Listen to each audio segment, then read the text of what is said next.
Hello, everybody, and welcome to Free Kiwis. It's our honor today to have with us Dr. James Lindsay. Welcome to Free Kiwis, James. Thank you for having me. All right, so we got lots of things to talk to you about. The first one, actually, we want to go back to the book you wrote with Helen Pluckrose, which is called Cynical Theories, How Activist Scholarship Made Everything About Race, Gender, and Identity, and How This Harms Everybody. So, I guess the first thing to talk about is stages of postmodernism, because you actually talk about it in three phases, right? There's just plain ordinary postmodernism, then there's a move to what you call applied postmodernism, and then there's a move to what you call reified postmodernism. Yeah. So what's going on with those? So the goal of the book of Cynical Theories, Helen and I had gone in and studied all this, what we would now call woke literature, this, radical gender studies, sexuality studies, critical race theory literature, and while we did the Grievance Studies Affair, and we wanted to report to the world what was going on with this. And so the point of the book was to introduce the idea that these disciplines, if we might stretch the word discipline for these fields of study, were rooted in or that had adapted themselves from postmodern thinking. And we figured that the general lay audience was not familiar with postmodernism or postmodern thinking. So we wanted to introduce two major points, which is, first, what is postmodern thinking? What does it look like? Where did it come from? Its history, and so on. And then secondly, what in the world does it have to do with these activist disciplines, whether that be gender studies or post-colonial theory or critical race theory? And so the goal of the book was to do those two things, but we only dedicated the first chapter to an overview of postmodernism, and we talked about its rise in the philosophical space roughly from the 1950s, but especially through the late 60s and 70s and into the 80s, just to describe what it is, to try to communicate how it thinks, which is a fundamentally different way.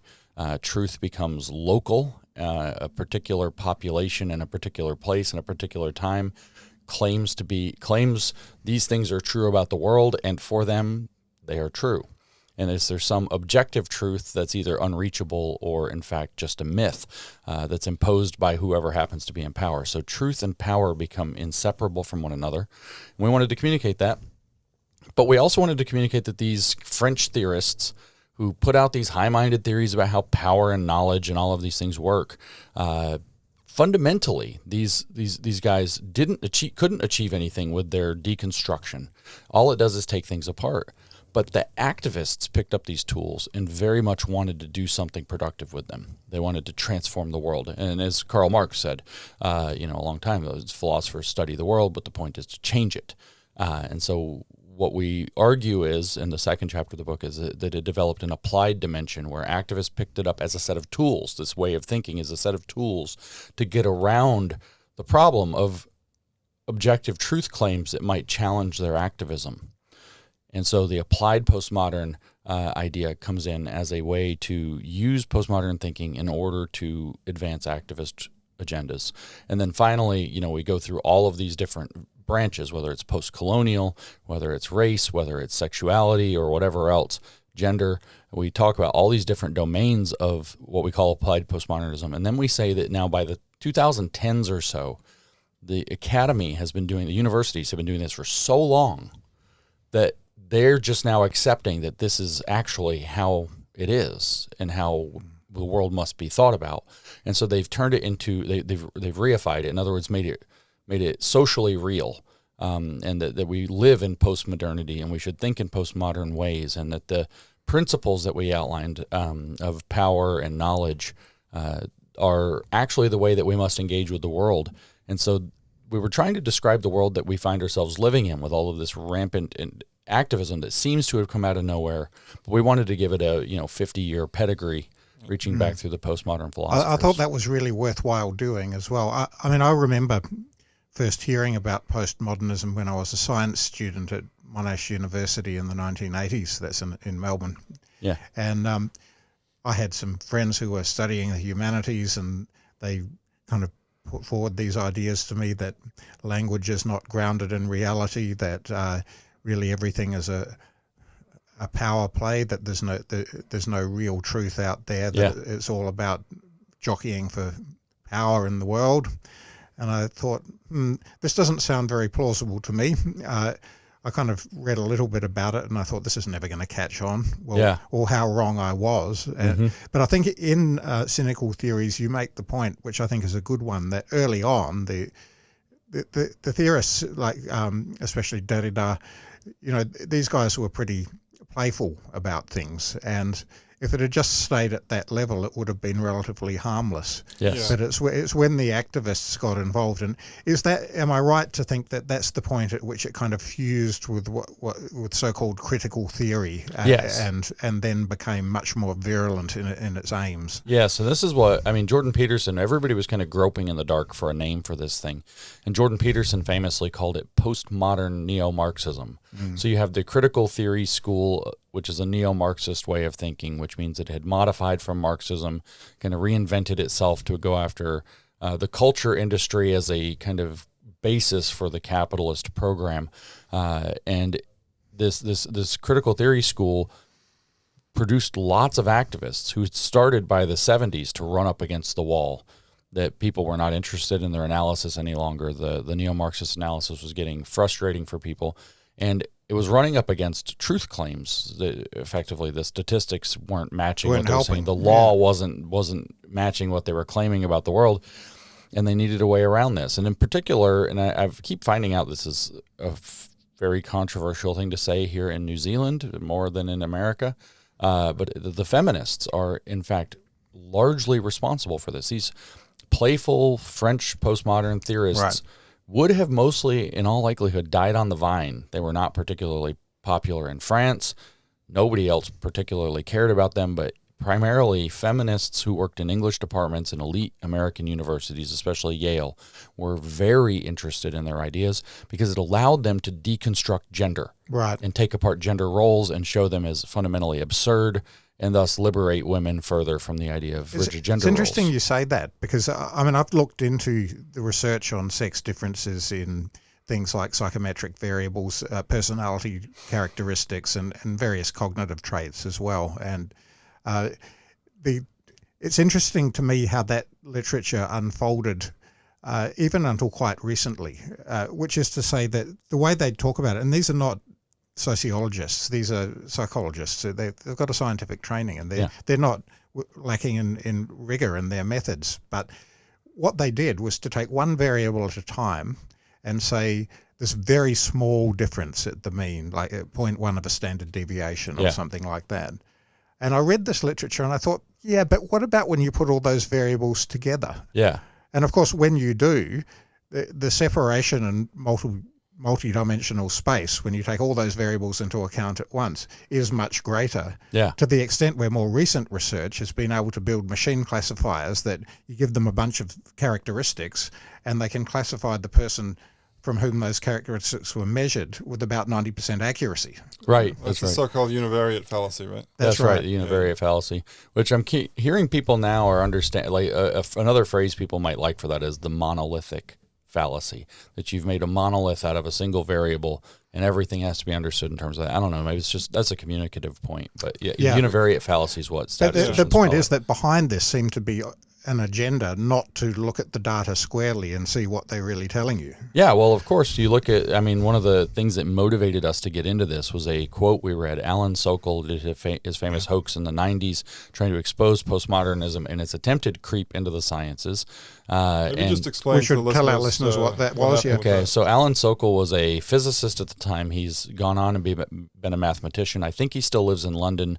Last I knew, he was in London. He's a brilliant man, a very kind man. And he, as a physicist, was very frustrated seeing this march into the sciences of postmodern, denial of objective truth. And in particular, I think he was frustrated with a French feminist named, I don't know how to say her name correctly, so I'm probably saying it wrong, but the way it's spelled to an American would be pronounced Luce Irigaray. Yeah. So Irigaray famously at some conference, and this is probably a trigger point, stood up and said that E equals MC squared is a sexed equation because it privileges the speed of light over all other speeds. And I think Alan Sokal heard this and he's just, enough. What? Yeah, enough. Wait, why does that make it sexed? It doesn't make any sense. I forget the argument. And it's just, I remember that from his book. Yeah. And it's just truly bizarre. It's like, what? Yeah. So I bring up Alan. Also, Alan Sokal goes on to write a bogus academic article, something about the hermeneutics of quantum gravity. That's the one. And basically, he argues that gravity is a social construct. Submits it to a reputable journal at Duke University Social Press. text. Social text. That's right. Which is still in publication, believe it or not. And they accepted this, absolute farce. He just put together the most asinine statements he could come up with, and he pulled out quotes from these famous postmodern feminists and just laced it throughout. And they accepted this. My understanding is that it contained actual errors of mathematics. Like that was one of the Yes, points. there were and deliberate misinterpretations of the error of the mathematics as well. Like he talked about the fact that equality is an identity or something like this, and so he made this big fuss about how the mathematicians do equality wrong or something. I forget the details, but it's really it's truly amusing, and this gets accepted, but he ends up writing a book called Intellectual Impostures. And publishes and tells the story on postmodernism. I had a talk with Alan a few years ago. We were at dinner together, and he had this pained look on his face, evaluating all this woke stuff he was seeing today. And he said, it was this pained look on his face to me. He said, "We thought we stopped this."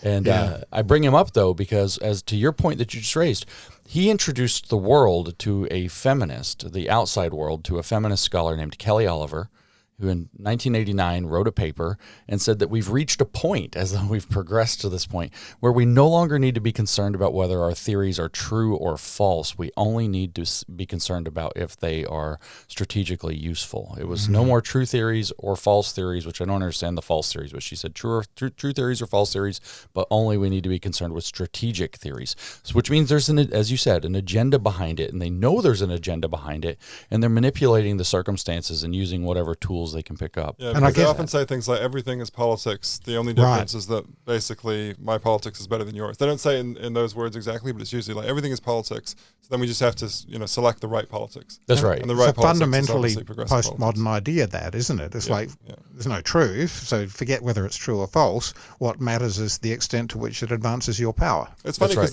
one of those things about postmodernism, like a lot of these theories, there's a germ of truth in that. There's a germ of truth in that we all have perspectives that we come from, right? And so the point of science and scholarship is to kind of try and control for those and to create an institutional setting where those can be sort of combated, right? Yeah. But they seem to take it to the conclusion that there's no point in even trying to be objective or trying to find the objective truth. We might as well just sort of shout at each other. Well, and that makes for very bad sort of public discourse. Except to go further than that. It's actually, they say, there's no point in trying to find the objective truth, so listen to me. Because I'm the one who sees that there's no objective truth. So it's actually, I think... there was another feminist. What was her name? It's not Wittig. It's another one. Christeva? No. This is one that was she famously criticized Judith Butler. And I hate to not be able to think of her name because it's a beautiful criticism of Judith Butler. Calls her the professor of parody. And she claims that what this is a guru mechanism, and that's really stuck in my mind, which is what you do is you dissolve the ability of your audience to believe in anybody else, and you say, well, I'm the only one who can see through it. So you need to listen to me, but you never say anything clearly enough to where the audience can understand for themselves what you're talking about. So in order to understand reality, they have to come back to you again. And this sounds all preposterous, but a very famous incident that happened in the United States. We had recently, a year or so ago, we had Ketanji Brown Jackson was nominated for the Supreme Court, very famously a woman. And my Senator Marsha Blackburn said, "What is a woman? Can you answer that question?" And Ketanji Brown Jackson, who I reiterate is a woman, said, "I am not a biologist. I cannot answer that question." What she meant is, I'm not an expert. I have to find the guru to tell me how I'm supposed to answer that question, which is funny and scary with adults, but when you start feeding that to children... Sometimes I sympathize with people who answer that question that way because I've actually learned a lot in the last few years just about sex differences. Sure. I think actually defining sex is a little bit more difficult than people think, right? Well, like, how would you define it? I mean, adult human female, or if we're going to get technical and biological, it's the sex that double X chromosome. No. That's a sex differentiating mechanism that it's not present in all species. That's true. In all sexually reproducing species, I guess it counts for a man and a woman. Like it does for humans. Human species. Because that's our sex differentiating mechanism. them. But although there are genetic anomalies around chromosomes. You could do it on large and small gametes, I guess. The large and small gametes is it. In sexually reproducing species, there are two types of gametes: large, immobile, which we call ova, and small, mobile, which we call sperm.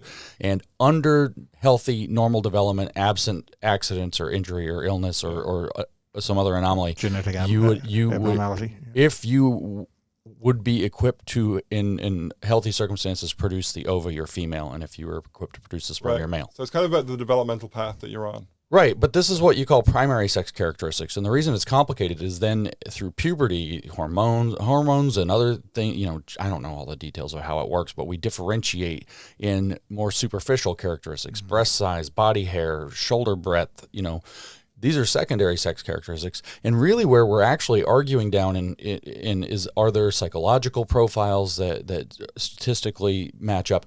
In which case nobody uses the term tertiary sex characteristics, but this is kind of the realm in which we would be talking about it, if that's applicable or not. And the thing is when we talk about gametes, primary sex characteristics, and the reproductive anatomy designed to produce and transmit, combine gametes. Technically, there's a binary. There's no spectrum whatsoever. Yeah. Even though there are anomalies or issues that come up, it is a binary. There is no spectrum. But when we go to secondary sex characteristics, there is a spectrum. There are two curves. There are bell curves, and they have variances, and they have means that don't line up, and it changes from trait to trait. It's famous, and you get in trouble for pointing out that women on average psychologically are more neurotic than men, and men are more aggressive than women. These are precisely the kinds of characteristics I was talking about before. And there's relatively little separation in the univariate case, and on one variable at a time. Right. Once you put them all together, that's a different story. Right. And I think as we go down, there's no variation in primary. There is a lot of overlap in secondary. There are taller women than there are men, and there are shorter men than there are women, for example, just for that. Some women upper body strength is almost massive. Completely separated. As if we talk about it at the level of hormone production, testosterone production is completely separated. There's other than medical anomalies, there are no overlaps whatsoever. But when we look at some other characteristics, even breast size, there's tons of overlap. And so you have these two bell curves. But when we go down to the next level, if we went to tertiary, I think we have a situation where the means are likely closer and the variances are probably larger. So how do you distinguish between secondary and tertiary? So secondary characteristics are physical characteristics, and I'm willing to bet that the tertiary characteristics are more psychological characteristics. Right. Why would you make the psychological ones tertiary? Because if you ask me, and I'm not a biologist like Kentaji Brown Jackson, but if you ask me, I would say the reason is because of what I just said, that what classifies them as different between secondary and tertiary is that the variances are so much larger. I think they're tremendously larger. Well, we also already talk about secondary sex characteristics. We kind of learned a list of them at school, and so you're sort of proposing something new, which is kind of like this sort of extended phenotype idea that behavior is also caused partly by genetic differences. So what I would say is, for the overwhelming proportion of the population, you can look at someone and by their secondary sex characteristics, even when they're dressed normally, you can tell what you're looking at. But if I just hear somebody talk or read somebody's writing about themselves, I cannot immediately determine male or female as easily. But you're saying that I'm saying that a machine classifier can be taught to do it. And these are not even AIs. These are just kind of more basic statistical models. And this is why I think that there's a validity to that interpretation of, but this is non-standard. We're off in James Lindsay's weeds, weird things I think about sometimes. I have a friend who used to work in online marketing, and he was saying to me that they're pretty sure that when they look at individuals online, they can classify them as male or female. I don't know how they check. But I don't lots know. of behaviors. I think that people who are good at text analysis can often tell who's the sex of the writer as well. Yeah. Colloquially, I know that Instagrams provide vastly different ads if it ascertains that you're male or female. Right. Yeah. The algorithms are very different. Yeah. So does this mean you have a female Instagram account? No, mine's shockingly male, unfortunately, or maybe fortunately. Depends on the day. You looked at a woman's Instagram account and saw the ads that popped up. No, I was talking to my wife. Oh, I see. Hers are completely different. Yeah, interesting. Yeah. Yes. Maybe we should just go back a little bit to postmodernism before That's we probably move a good idea. on. One question I had, I guess, is just kind of an easy one, but we haven't talked in that much detail about individual thinkers. Maybe we talked about a few of them, but like, do you have a favorite and least favorite postmodern thinker? And with the most favorite one, are there any ideas in postmodernism you think actually that's actually a good a fair point? Yeah. I mean, the ones that went hard after the sciences have to be least favorites. Definitely. I mean, so Lyotard gets caught up in that, but I think he's a bit of a casual, he's like collateral damage in this, but like Bruno Latour, like, piss off. Just, it's just almost insulting that he's taken this idea that science is just a way of knowing and it absolutely does not tie into reality. And he made these real incursions to where he finally had to come out and admit he was just dead wrong. I think Lyotard actually also had to admit that science does not match the definition. Lyotard is the postmodern condition. The postmodern condition. He's also responsible for a range of sportswear. Really? No, I'm joking. Lyotard. Oh. So. Well, I mean, it would have been. Who knows these guys? I was really interested in that. I don't like what he did with it, but I do like some of the things that he presented. I like some of his ideas. I like the concept of legitimation by paralogy and start thinking through. So that's fancy words. I've heard there's a story, I don't know if it's apocryphal, where a professor was teaching Lyotard and he said, legitimation by paralogy. I want everybody to write down what you think it means and tell me. What's the second word there with the final word? Paralogy, paralogy. Okay, and what's that supposed to mean? Well, it literally means beside logic, like a parallel logic. And so what he said, I want everybody to tell us, what do you think this means? And nobody had a clue after they read the, few pages in the postmodern condition about it. And the professor said what it means is authentication by consensus. And so instead of using the tools of reason, logic, or empiricism and evidence to determine whether something's true, you just go by what everybody thinks. So you open it up to the reinforcement of views through my side bias and group affiliation and all of that kind of thing. Because yes. that's the way you're going to go if you use consensus as the criterion. Aristotle has this endoxic method where he kind of starts his inquiry by saying, what do most people think? And it actually means like most educated Athenian gentlemen. Sure. But that's like a first thing, right? Yeah. And now, so then you move on to actually sort of trying to figure out what's true. It's not like we're going to verify this, or the final test is consensus. I don't want to give Lyotard a shorter shrift than he deserves. He was not promoting this idea.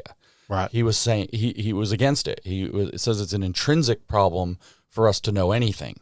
And what he did claim is that all authentication or legitimation of concepts and ideas is actually that. There is no superior method. It's all just consensus among a certain population group. So the sciences, what's considered true in the sciences is because there's consensus among scientists. What's true in, a social circumstance or political circumstances. And he's not entirely wrong. It's undesirable, I believe, because scientists are human beings and they fail to take out all of their cognitive biases and the like when they're considering their data and even designing their experiments. Who was it that said, science advances one funeral at a time? It was Wolfgang Pauli, yeah. Right, and there's truth in that. Ideas get stuck when they should die. Yeah. But as a kind of pure epistemic method, if people were able to follow it, then science wouldn't be like that. That's right. And he eventually apologized for this. I honestly think Foucault is engaging. I don't really like him. I think he was actually, as Nietzsche said, and Foucault was ultimately Nietzschean more than he was anything. Nietzsche said a lot of the philosophers don't actually put forth their ideas. They rationalize their own pathologies, which was true of Nietzsche as well. So it's kind of funny. But I think that's very explicitly what Foucault's whole project was about. I did think, in that foray into reading a little bit of postmodernism that I was talking about before when I was a student, I read Discipline and Punish. Yeah. And I thought he was quite insightful about the history of institutions like prisons and schools and hospitals and things. He is, but then it all comes down to effectively that he was a very deviant gay man whose father wanted him to be a doctor and he didn't want to be. And so society's organized to make sure that I'm going to fit into this mold and I don't want to. And so again, the rationalizing of the pathologies. I think that in fact he read Zarathustra from Nietzsche and decided that Zarathustra is the Superman who's given up on all morality and decides he's going to define his own morality. And that Foucault aimed to embody this. And I think Noam Chomsky actually didn't say that, but said when he did his famous debate series with Foucault, that he came away finding Foucault very charming, but he was the single most amoral human being, not immoral, amoral human being he'd ever encountered. Derrida is too difficult to make much headway with one way or the other, although Jeffrey Bennington makes him accessible in English. But my favorite postmodernist, if I have to say so, is Jean Baudrillard. He's the sort of hyper real guy. He's the hyper real guy. He's the one who just to throw another name into the box. He's the one who read Marshall McLuhan, who is the medium as the message guy.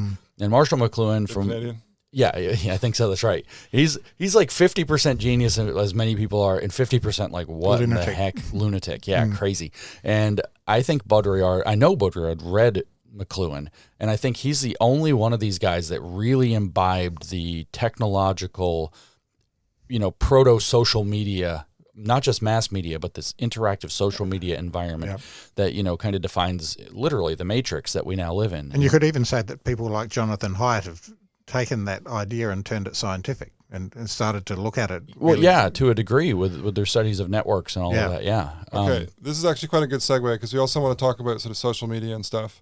So you also wrote a book with Peter Boghossian called Impossible Conversations. Yeah. A very practical guide. So I haven't actually read that book, sorry, but it's about deliberation, right? It's about how to have good conversations, presumably. Did you meet Peter when he was here? We did. Yeah, okay, yeah, great. We had him in this very room. Yeah. I spent a fair bit of time with him, actually. Have you recovered? Oh, yeah. I mean, we had a ball. It was great time. No, he's one of the most fun individuals on the planet. I honestly. He went up and down the waterfront trying to engage people on the question of whether New Zealand should become the 51st state of the United States. Which at the time sounded pretty insane, but now look where we are. It's less funny. Okay, so there's a set of questions like people who know me when I said I'm doing James Lindsay, they said, oh yeah, James Lindsay, I liked his work on postmodernism. Then I feel he went a little bit crazy on Twitter. Yeah, I hear that a lot. Okay, so how do you respond to that? Well, from the outside perspective, I would say that it does look like I went crazy in the Zarathustrian way. I decided that Twitter's fake. I'm not kidding. I decided Twitter's fake. It is a stage. What do you mean by fake? It's a stage. It's a performance platform. Well, that's certainly true. Yeah, and that much of what you interact with on Twitter is not real and also not important. Many of these people I will meet, but many of them I never will meet. Many of them are bots and not even human beings. And so I became unconcerned with my reputation on the platform at one point. And then the part that makes me really look like I went crazy was what I was noticing. We were kind of pushing back early on. This would have been, I guess, I like my work on postmodernism. Cynical Theories came out in 2020. I'd been talking about that the previous 2 years. There was this big break around 2020. If you want to get down to brass tacks, what happened in 2020 was I voted for Donald Trump, and a lot of people said I went crazy.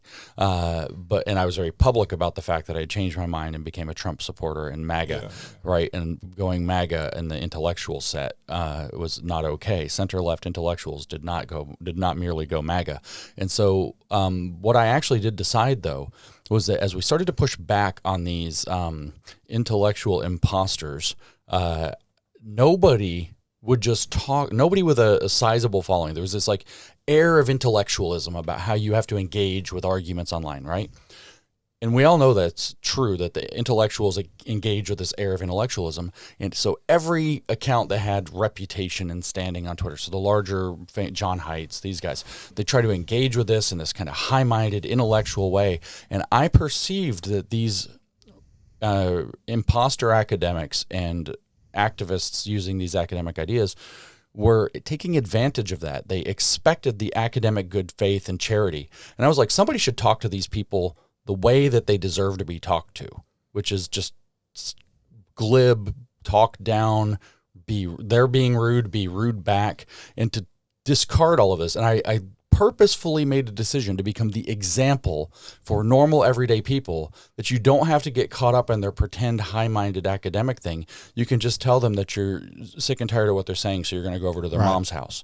And people thought I lost my mind because I broke with normal social convention. That's your and academic convention. I mean, I guess if I was to push back against that, I certainly know what you mean. Obviously, Twitter is a performative platform. Sure, that's you just have to read any random selection of posts and you see that immediately. Yeah. However, it does impact on social discourse outside the platform. And so to that extent, especially if one is, influential as you are, that may have consequences off the platform as well. And, I shared Jonathan Haidt's worries about the effects of social media on young people in particular. Yeah. I've observed firsthand in my latter days as an academic, the effects, which I think he's right about, on mental health, on anxiety and depression, especially in young women. Yeah. And so why not just say, yeah, it's all fake, I'm not going to have anything to do with it, it's a waste of my time. You're not on it at all, right? Yeah, I'm not. No, because I just don't do it. So. Because, I mean, there was a number of reasons, but at the point, it was by far the biggest audience that I had. So if I wanted to reach people with my ideas, if I wanted to, promote articles that I'd written, or I guess sell books, I've never really been motivated by money. And if you've ever written a book, you don't make any money writing books. So okay, here, go buy my book. Here's my 30 cents in royalties. Woohoo, But I was engaging because it was my most productive public outlet, but I completely changed my behavior. And for years I did. People thought I lost my mind because from maybe 2012 until 2018 or 19, I patiently engaged and I tried to have You're writing for Aereo then, I remember. and it was that. just so frustrating. And I finally just decided this doesn't work. So what does? Well, let's try being glib. I like being glib. Let's do the clap back of the comedian. I'm definitely sometimes tempted to sort of mirror their own behavior. I've started doing that more, or just sort of exposing behavior. Like recently someone on the New Zealand left, former academic, called us, implied that we were cockroaches. So an easy thing to do there is just to screenshot it and say, look, this is what's happened. Yeah. And then people can see that. And I guess the next step would be to sort of mirror that behavior. If someone abuses you, you abuse them back. But I don't know, academia has sort of gone crazy in precisely the way that sort of Twitter seems to have encouraged people to go crazy. So I'm just very loath to get into that game. Yeah. I even sort of I think I have a naturally kind of exuberant sense of humor, and I even try and be deliberately boring on Twitter. So that's another reason, by the way, is that it takes all kinds, and I realize that. So I can be the jester because 99 other people aren't being the jester, right? I just realized I could step into that persona, and honestly the persona was psychologically helpful to me. It's very difficult to deal with the relentless abuse you can take on social media. So it's a form of personal therapy rather than... Yeah, it was a bit like Sword and Shield, for psychological Sword and Shield a little bit too. That's interesting. So it was provoked partly by people attacking you online. Yeah, so I just said, well, if they attacked me physically, nobody would question whether I hit them back. Of course I'm going to hit them back. You don't beat somebody into the ground. You do self-defense and you move on, right? You neutralize the threat, you move on. Well, you can't do that on social media. There's no neutralizing a threat. But if somebody comes and gives me trash, I give them trash back. Okay. And that was the whole idea. And people, because it broke decorum, people, for my high standing with my PhD, look at what people do with their PhDs. PhD is not high standing, but my high standing as a PhD holding academic, I broke decorum, and they interpreted this as me losing my mind. Whereas in fact, it was really kind of quite the opposite. It was a deliberate, strategic thing to do, realizing most people won't follow me. Some people will, but for normal, everyday people who I've always seen as my audience, the grassroots, if we spoke politically, I feel those are my core audience. I wanted to show them that you don't have to sit here and try to think of the high-minded response that they're pulling you into. You can just say, frankly, just to cut out the crass parts, you can just say, that's stupid. It's an adequate response. You have no evidence for what you're saying. This is stupid. This is not common sense. We're not going to do that. Okay, so a couple of controversies I want to cover. So one is with Claire Lehman, and Claire Lehman is the editor of Quillette, founding editor of Quillette. I've written for Quillette. I remember following Claire. I remember following you when you were writing for Aereo, and I was thinking, we really need to push back against the woke craziness. These two people are I admire you both. Yeah. And so I was a little bit dismayed to see that. So this is to do with the tweet where... Well, let me give a little color on Claire first, because I was dismayed too. Yeah. One of my sins was that I became first Trump neutral, then Trump friendly, then MAGA.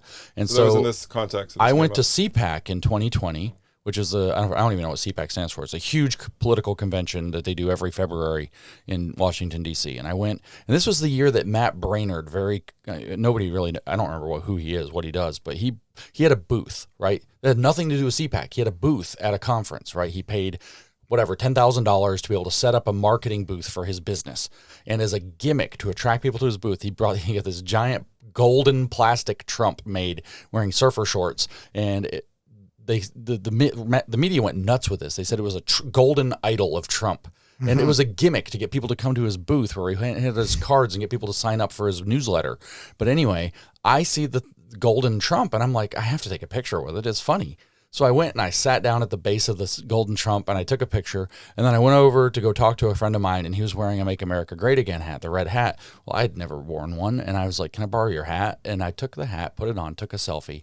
And I put these two pictures on Twitter together. So me sitting by the statue and then me, a plastic statue, and then me sitting or standing there with a Make America Great. Which on Twitter is probably cancellation and suicide. Well, yeah, I said how it started, me sitting by the statue, how it's going, and now I'm wearing a MAGA hat. Like the statue converted me to being a Trump supporter. And Claire said, James Lindsay is retarded. That's what her response was. James Lindsay is retarded. And I know you're not supposed to say that word, but that's a direct quote. So that's what it said. And I was like, what is going on? I had no idea why I got blindsided. She was upset because I was calling out another writer that writes sometimes for Quillette she's friends with named Kathy Young. And I didn't like what Kathy was doing. And so I had started calling, again, the decorum's not there. I was calling Kathy crypto woke. Another person who's writing I greatly admire, actually, Kathy Young, especially during the Me Too movement. Although she does have, I think she still has in her Twitter bio that she's snarky when deserved. But sometimes I feel that her snark is less deserved than she thinks. But yeah. That's another one. So, it's hard, because people are going to be snarky on Twitter. So there was all this like weird, I'm not exactly sure why, bad blood. Now it's not very common given the distances, but I've met Claire in person. I went to Sydney actually, and we met in person. We had a wonderful time together. We were at the conference together. We went to lunch together separately, I think out at Manly Beach or something. We had a very wonderful afternoon. We were very friendly in person. We had no issues. So this all kind of came out of nowhere as far as I was concerned. It kind of makes me sad about Twitter again, though, because like, in person you're fine, but then on... I mean, I think that it does just show the to use a slightly woke term, the toxicity of that platform. It turns discourse just foul. Well, if I might, there's a reason. And the reason is that Twitter is literally a platform built on decontextualized commentary. Yeah. Every single tweet is out of context. Every single tweet is out of context. And the other part is that they're so short, and that's right, and that people sit on it all day, and also the algorithms tribalize people, and right. And there's only anything you put out, 5% of your audience saw it, and so everything is out of context. So everything's getting taken out of context constantly. Okay, let's pick up that point, because one of the things I wanted to ask you about was, so Claire Lehman was mad at you in one particular occasion, not the occasion you mentioned, but maybe a bit later, where you seemed to retweet something which said that there will be a white Holocaust in America. So did you think there was going to be a white Holocaust in America?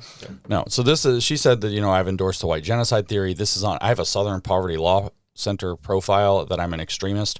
They called me General Hate, which I thought was really funny. I sent them a thank you letter for that. Not Jonathan Haidt. No, Hate, General Hate. And I want T-shirts. I have a T-shirt actually. It says something about anti-government general and General Hate. Those are the two designations. Sounds like a great villain for a superhero. Doesn't it? Movie. Yeah, it sounds like, yeah. So isn't that a Sacha Baron Cohen character? He has that Admiral General guy. The general guy. It could be me. Yeah, why not? And I'll wear my MAGA hat. Yeah. So anyways, she said that I had endorsed white genocide theory. I don't know why she decided to go that far with it and like to have this dunk on me over this on social media. But this has been actually weirdly consequential for me, because even though the Southern Poverty Law Center, in my opinion, is just an activist front and a garbage organization that shouldn't be taken seriously. Yeah. It is taken seriously. Like, for example, if I were to be invited to go speak at Congress for any reason, I'm going to have to explain why I have that profile.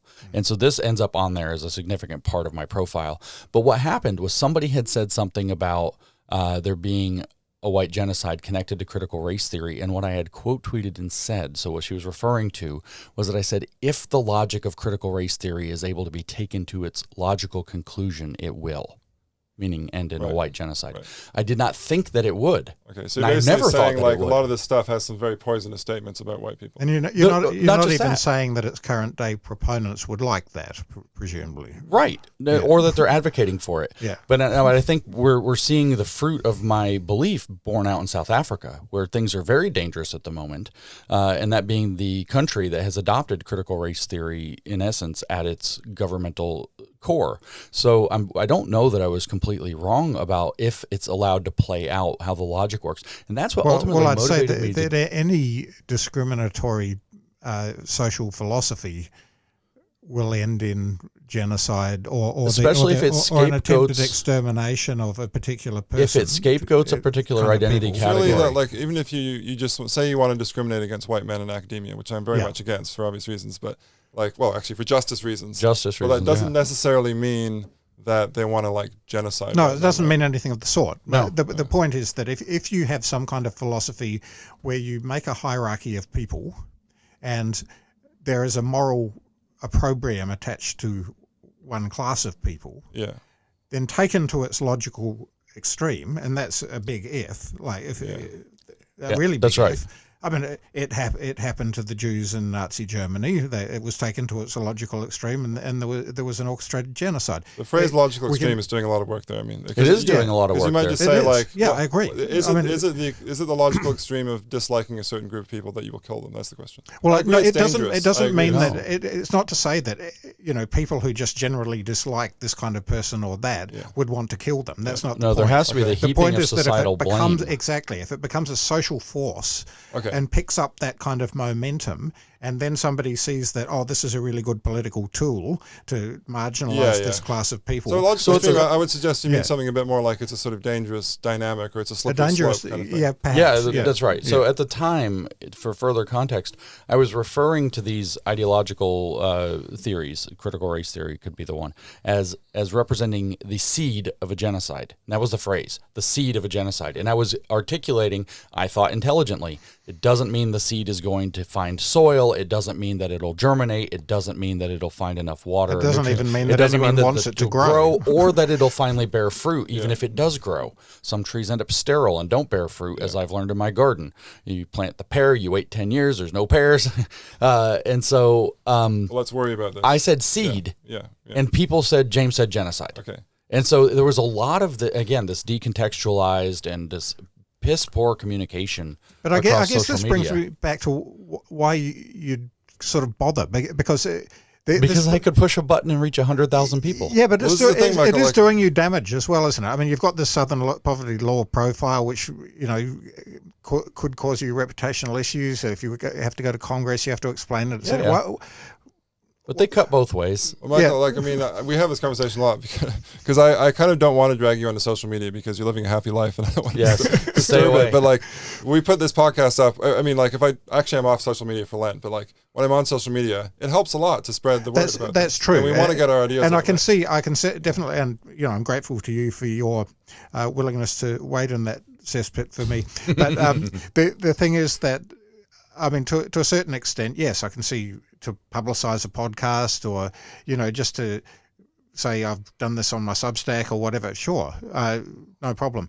But I guess my question, and it seems like maybe you take a certain perverse delight in this, which I can depends on the day, understand. but yeah, some I have a days. perverse sense of humor as well, so Sure. I can kind of get that. But it seems to me that's not without cost to you. And I wonder if there's, other than the kind of mischievous joy, an upside. I mean, well, Elon pays people to do it now, so there is that. But it's like asking a soldier, why would you go to the battlefield? There's people shooting there. Right. This is also how I feel. Like, I think that is the battlefield, or at least it's a very important place where ideas get shaped, and a lot of the crazy woke stuff. I mean, this is partly why I went on do Twitter they in the get first place. shaped? A lot of the really crazy woke stuff came out of Twitter. Yeah. Right? So then it made sense to me to try and fight back I on suppose that. so, but I would say that just sort of emerged from the kind of ill thought through chaos of Twitter, rather than. I also think it was like a massive preponderance. Like, originally, all the left-wing people, all the left liberals got on Twitter first, and there was like nobody else around, and then they went crazy. And now I think we're seeing the reverse, where it's almost dominated by the right. And They're going a little I bit suppose I speak from a position of privilege in that You do, Michael. I have I have other platforms where I can write more serious things, and I can get things into newspaper columns, and I can influence things in other ways. So yes, I kind of get it. Like, if I didn't have that, but I'm just not convinced that this is producing anything good for anyone. All right. Anyway. Let me just ask him one more uncomfortable, impossible conversation thing. Yeah. So let's talk about groomers. So okay, groomers is groomer. the thing. So just to explain, Chloe Swarbrick, I think, was the original person, a New Zealand politician, the Green Party, who spoke the infamous line in Parliament, "Okay, boomer," in response to some. Really? I think that's right. I don't know. I didn't know where that started. I don't know if she was the originator, but she certainly used that phrase. It went in headlines around the world at the time. I'm glad you get the rhyming slang at least. Yeah, so Echo Boomer and then OK Groomer. So anyway, but this is in the context, you can correct me if I'm wrong. This is the context of like drag queen story hour, like drag queens in schools and stuff. Yeah. And the allegation seems to be that, these are all pedophiles? No. Okay. No, up until this particular controversy erupted, we believed, he's your politician, the senior politician, you're his intern, and he's politically grooming you to take his office, right? He's grooming you to fill a particular professional role. We understood that the I don't know what cults I'm allowed to name and not name without making people mad, but that the Scientologist might groom somebody to become a member of Scientology. So ideological or cult grooming was something that's been on the table. I had been studying queer theory as again, I stretch the word discipline, but academic discipline since at least 2017 and earlier, because in the Grievance Studies Affair, I wanted to write a fake academic article called Queering Queer Theory. And then I found out that there are already a whole bunch of articles called Queering Queer Theory because they think that, it got too rigid in how it approached itself, so it had to be queered again. And then I won't say what I wanted to do to take it further because it involves the F word. They use the F word in the verb sense. Can I? So it's fucking queer theory. So they call it, they have a concept called gender fucking, where you're messing with gender very intentionally in order to disrupt it. Right. And so I wanted to fuck queer theory was the title of the paper. And so anyway, that's what I wanted to write this paper. So I'd been studying queer theory for a number of years, and I saw it as a coherent ideology. In fact, I could name the ideology as a critical constructivist epistemology of sex and gender and sexuality, and that they were using the tool as it's explicitly written in their own academic papers describing the drag pedagogy, as they call it, that they were using the tool of the drag queen himself in the classroom space as what they call a generative model in order to introduce queer ways of being to children. So I said, this is ideologically grooming people into gender ideology and queer theory. But so I said, I said that was the case. And then I started to just, arguing with people on Twitter, and a glib reply because of OK Boomer. I thought it was funny where one of these people came back to me, well, you just don't understand what it's like. So I just said, OK, groomer. And it went wild. And then the word stuck, and then I ended up being interviewed like 3,000 times. Like, are you saying that they're to this day? Where are you saying that they're all pedophiles? And the answer is no. I'm not saying that, but I did say that we will probably find a shocking number are, and that these stories will start to come out. And at that time, none had. So you mean trans people or the subset of drag queens that go into schools, or what? No, what I mean is that the reason that we would find pedophiles, is my guess, at the time, was that queer theory, as it enters into any institution, removes some of the barriers that would prevent. So if we were doing an interview to screen somebody for whether or not we want to let them into the school, normally certain red flags might go up and we would screen this person out as a likely predator. Queer theory makes you question those screening criteria and say, maybe I'm just being bigoted. And so predators will take advantage of this now more open field to enter into us. And we've all known, it's common sense and it's demonstrable by evidence, that where do you find pedophiles if you want to find them? Where children are. That's right. They go there. You could make a similar argument about Catholic schools in the past when, if you've got this celibate class of people like priests who are going to be teaching in schools, and it's not all that surprising that you start to find that some of them turn out to have abused. It's tough though, because there was a time not too long ago when maybe like a gay person coming to a school and just wanting to talk about gay rights, like people would have screened those people for pedophilia. That's true. And we now think that was wrong. It's an unjustified thing to do because there's no correlation between being gay. Okay, so now you got a trans person who says, "I just want to talk to your kids about being trans," and well, I mean. So trans is fundamentally different than gay because you have to adopt a constructivist epistemology of gender in order to be trans. Not transsexual. People that have taken that's interesting. So you must. You not think like I believe in biological. I actually know a person who's a little bit like this. Actually, maybe they're a very rare bird, but like I believe in biological sex. I just feel very strongly that I want to pretend to be like the people who will sort of admit or accept that really they're just pretending, but also like maybe have surgery and things like that. Like that's consistent, right? I don't think I'm still biologically male, but I want to be known as Deirdre or Sheila. Or I don't think that person is all that rare in a certain generation. Like I think it's now become this huge cultural phenomenon. The whole trans idea and all the 50 million different categories that people can adopt, and the idea that you can change at will, and today I'm male and tomorrow I'm female, and the next day I'm something else entirely. Yeah. That's all very new and much more ideologically laden. Yeah. I think if you go back a couple of generations or even one generation, the people who would cross-dress or even get surgery to alter their bodies and so on, they did it because they really did have this strong feeling that they wanted to be the opposite sex. It was much less of a social contagion. And most of them know in their Yeah. hearts that they're not really changing sex, Yeah, but they would like to be treated as if they had. And, I don't think either you or I have any problem with that. And the thing is, so my example was just a trans person who comes into school and says, I want to talk about trans stuff. And I think I think we should accept that. But like, I've seen pictures online and videos and stuff where there are drag queen story hours which look highly sexualized to me, and then there are sort of obvious. Not in New Zealand, we might add. I haven't seen one in New Zealand. Certainly in the U.S. But then there's this question of, like, in New Zealand there have been drag queen story hours, and the Free Speech Union here has defended those. Indeed. And I think that's probably the right decision. But so I've seen the argument. Some people say, for example, that drag is inherently sexualized. Would you agree with that? I don't know. Cross-dressing isn't. So it depends if we're going. I don't know if drag is inherently sexualized or not. I do suspect that it is something that we should seriously be considering. Would apply at least with I don't know what your rating systems are here, but a PG-13 or R rating.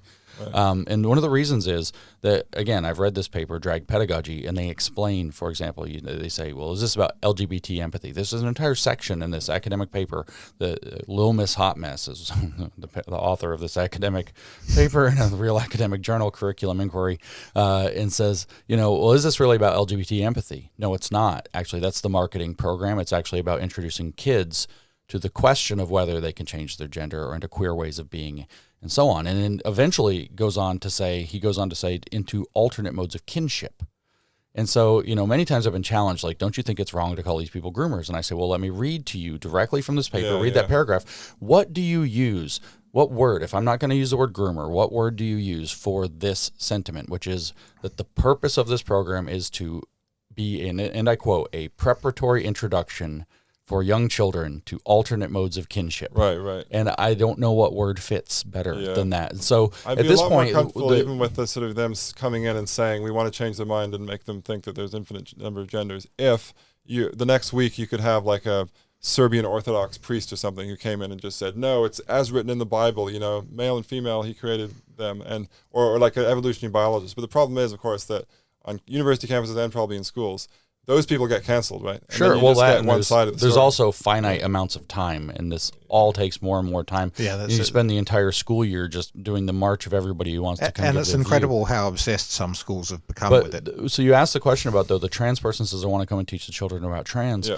It is my belief that it is not developmentally appropriate for children who are going through the categorization, the development to do concrete categorization, to introduce confusion on one of the things that they are the most attracted to. It's I think demonstrated that children's, some of their earliest categories that they introduce into the world are adult, child, and male, female. Which would make sense from an evolutionary perspective, because it's very important for us as a species to be able to work and we've all seen the 3-year-old who you make a joke and he's like, I'm a boy. He freaks out. He's very concrete. They do not want to be misclassified. Yeah. So I think there's a good reason to raise a red flag and say, you want to come in and teach, you want to introduce this idea to the children in the school, that it might not actually be developmentally appropriate, but because this is a concept that requires onboard, it's not just recognizing that such people exist in society, but rather that you're also going to be onboarding why this is a phenomenon and a growing phenomenon in society that we have to start to address,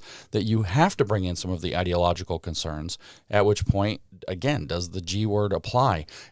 In some cases, the answer is going to be certainly no. And in other cases, the answer is going to be certainly yes. And what you've lost is the ability to discern which one you're dealing with from somebody who's going to come and say, no, it's just about LGBT empathy, while they have behind their back a written out, peer-reviewed publication saying that's actually just a marketing strategy and we have a completely different plan. Okay, we better move on because we've only got about 7 or 8 minutes left.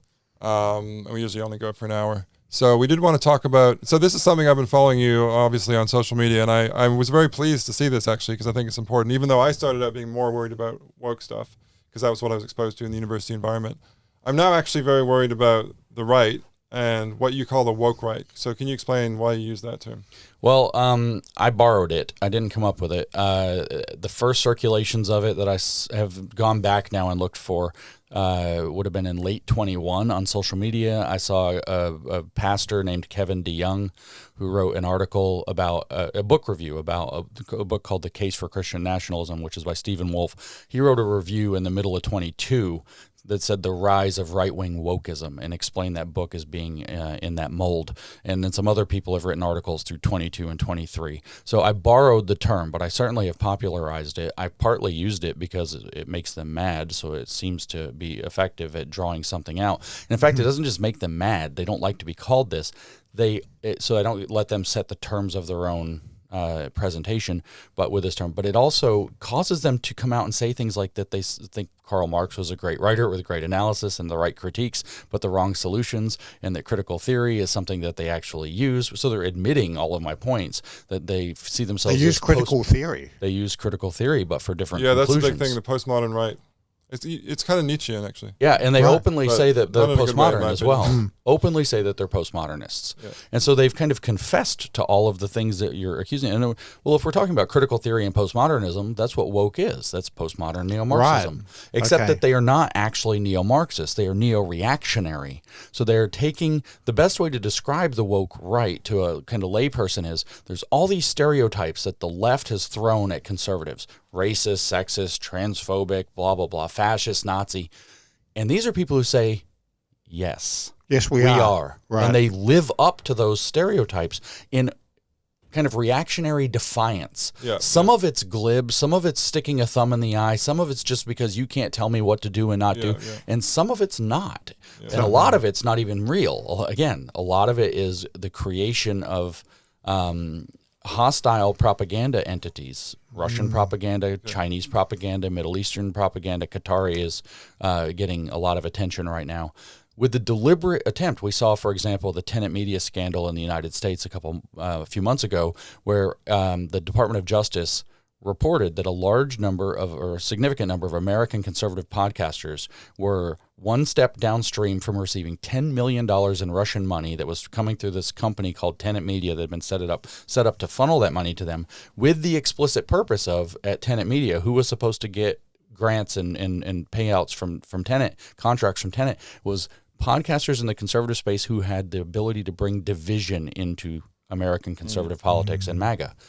And so we know that there's also foreign influence operations we don't suspect. No, there are foreign influence But the ones operations who are also sincere, amplifying it strikes me this. as very interesting. Like some of the sort of ultra-traditionalist Catholics, they seem to be taking this line now that we need to get beyond liberalism. You know, the sort of post-liberal Yeah, the post-liberal right. I've been very it's disturbed very by this, interesting. yeah. I find it disturbing too, but it's very interesting to me how it sort of mirrors what the woke were doing just a few years ago. Yeah. Because they're basically saying the same thing, right? They're saying, everything is politics, so now we're just going to impose our politics. And That's right. You can see a very direct link between the woke left and the woke right. So I'm very interested in this because, and thank you for clarifying this, because it was a bit different to what I thought, which was like, why would you call it woke? It's just authoritarian. But now that you say they're bringing in critical theory and that they're kind of embracing these categories that the woke have thrown at them, I see something quite differently. They don't just say that, like it's not implied. They're saying they embrace critical No, theory. I get it. This author, just to point out, that Stephen Wolfe, who wrote The Case for Christian Nationalism, which is the review of that, is where this term really got its first, to my knowledge, its first, real publication referring to the idea of right-wing wokeism. Stephen Wolfe did a tweet a couple of years ago. He deletes a lot of them. I have a screenshot, but I promise you it was real at the time. And he said that he does not recognize himself as conservative because he's adopted the critical techniques of his leftist opponents, but does so in line with his own conclusions. Okay. So, I guess one question that I have is to what extent is this just a kind of reversion to business as usual for human beings, which is to say, liberalism we could say that it's about 350 years old at most, and that it flowered during the 19th century and had its real heyday after World War II, and now it seems to be in decline. I mean, I hope to God that it can be revived, because it's the best thing that's ever happened to humans as far as I'm concerned. Sure. But I worry that it really is in decline. And another part of this for me is a certain frustration, because for the last few years I've been appalled at what's been happening on what's called the left. I'm not convinced about the left-right distinction, but let's leave that aside for now. You know what I'm talking about. All of the cancel culture, all of the, the woke stuff, to use that term, getting out of control, ruining people's lives, making a real mess of our institutions. Yeah, I've been there. Absolutely. And now there's a massive pushback against it, and we could say that the kind of second coming of Trump is its apotheosis in some sense. Now, I'll put my cards on the table. I'm pretty appalled about some of the things that Trump has done since becoming president for the second time. Frankly, when he was elected for the second time, my jury was out a bit. I thought, I don't much like him as a human being. There's some fairly odious things about him, but I don't know what he's going to do, and maybe some of it will be really good. But then, he seems to have thrown the global security order and trade order under the bus, and that kind of worries me. That his posturing about Canada, if it is just posturing, is frankly bizarre and pretty disturbing. But what is missing from the equation for the people that want to criticise that from the left is an admission of their complete culpability for all of this happening. Sure. And I'm not willing to hear their criticism of that. I mean, people who are always critical of them, I've got all the time in the world for. But those who are now complaining that this terrible person has come in and is doing these dreadful things, as if it was just out of the blue. You own up to your culpability for that before I've got any time for what you've got to say about that. No, I agree. And I actually, the saying is that we'd have so much winning you get tired of winning, and it sounds like you're tired of winning. Some of these things he's doing, especially the provocations with Canada, and I don't understand tariffs enough to argue one way or the other about tariffs, but the global trade order is very alarming even. So I am at this point still nervously, I think, not cautiously, nervously optimistic about this Trump administration. But I'm I go to these conservative events in the U.S. with people who are very excited about his pushback against DEI and all of this. Yeah, sure, and I get that. At the same time, in his administrative state stuff. But then what I keep hearing is, what the hell is going on? So even Americans, a month in, are very nervous. Yeah, as and well I can see why. This. And you can get caught up in it, can't you? Like, oh, thank goodness he's pushing back against the woke. Wonderful. But then he does all these other things, and there are too many people that are just uncritical about that because they're so delighted with his anti-woke. The hard part is that he's got this weird way about him where he does the wrong thing and it works out right, and so betting against him in the long run is usually a mistake. But it's horrifying at the moment. I'm very nervous about what's happening, especially with Canada. I've put a lot of effort into helping Canada try to get back on the right track. I've spoken in Canada several times, been up there for different groups, and I've put a lot of energy and effort and made good relationships with Canadians. And just to watch this kind of like fall apart kind of in a month over this, Trudeau's the governor of the 51st state or whatever. Let's call it gay North Dakota. If you are genuinely an anti-woke warrior and you want to make a difference and push back against that, like, that's the worst possible thing you could have done in Canada, because basically everybody now, I think it was a misread. Everyone's going to think like everyone who's anti-woke is pro-Trump. Trump is anti-Canada, and therefore everyone's going to be like anti-woke. So it becomes patriotic to do so. Very badly needs. It's arguably the worst in the world in terms of Canada where and it New is. Zealand. New Zealand's pretty bad, and the UK in some ways, like in terms of the institutionalization of the things like the non-crime hate incidents. I mean, I want to give a shout out to our free speech union here, who have brought you over, because our free speech union have been marvelously successful. They're actually pushing back against hate speech laws, non-crime hate incidents, internet censorship. If it wasn't for the free speech union, we may be in a much worse position. And the random shutting down of venues or withdrawal of venues from visiting. I've had that. Some of mine have been shut down, and of course they're very savvy. They've had strategies to deal with it. And we haven't had a disruption, and the crowds have been fantastic. And of course, my welcome from Kiwis. It's my first trip, so I don't know, but I expected that you're very welcoming people. You've been a very welcoming people. It's been really great. There are probably a few Kiwis who will be less welcoming of you if they. It's fine. That's fine. That's fine. There's lots of room for disagreement and difference. And some people are. I mean, there's assholes everywhere. Yeah. Right. So you're speaking tonight, actually. So I'm looking forward to that. And thank you so much for coming on our podcast. Yeah. Thanks for asking these fun questions. Thank you.